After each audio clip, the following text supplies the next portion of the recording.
Hi friends, welcome to Vilas kitchen. ఈరోజు మన కిచెన్లో జున్ను పాలతో జున్ను ఎలా చేసుకోవాలో చూద్దామండి. చూడండి, జున్ను ఈ విధంగా గడ్డలాగా రావాలండి.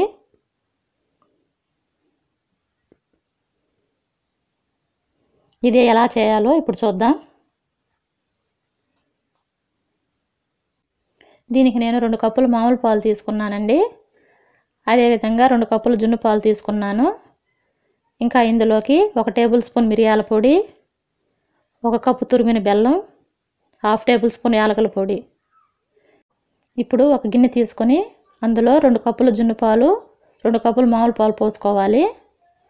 జున్ను పాలు ఎల్లో కలర్లో ఉంటాయండి, మామూలు పాలు తెల్లగా ఉంటాయి.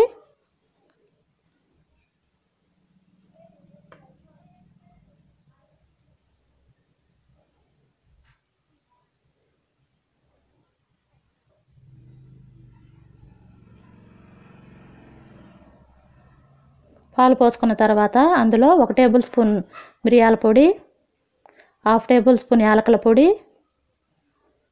1 కప్పు బెల్లం వేసి బెల్లం కరిగేంత వరకు బాగా కలుపుకోవాలి.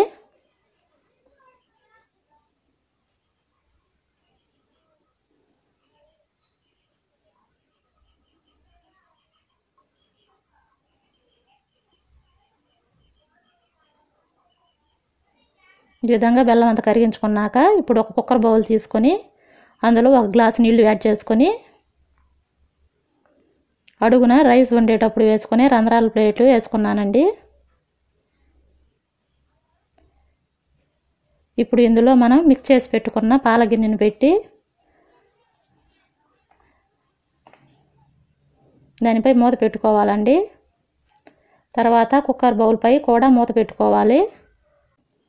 ఇప్పుడు స్టవ్ ఆన్ చేసి కుక్కర్ బౌల్ను స్టవ్ పై పెట్టి దానిపై ఏదైనా బరువైన వస్తువును పెట్టి లోపల పాలు గడ్డగా మారే వరకు దాదాపు 30 నిమిషాల పాటు ఉడికించుకోవాలండి.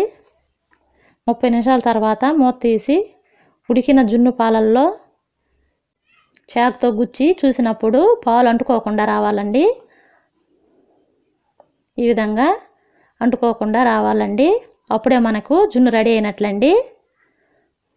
చూడండి, జున్ను పూర్తిగా రెడీ అయిందండి.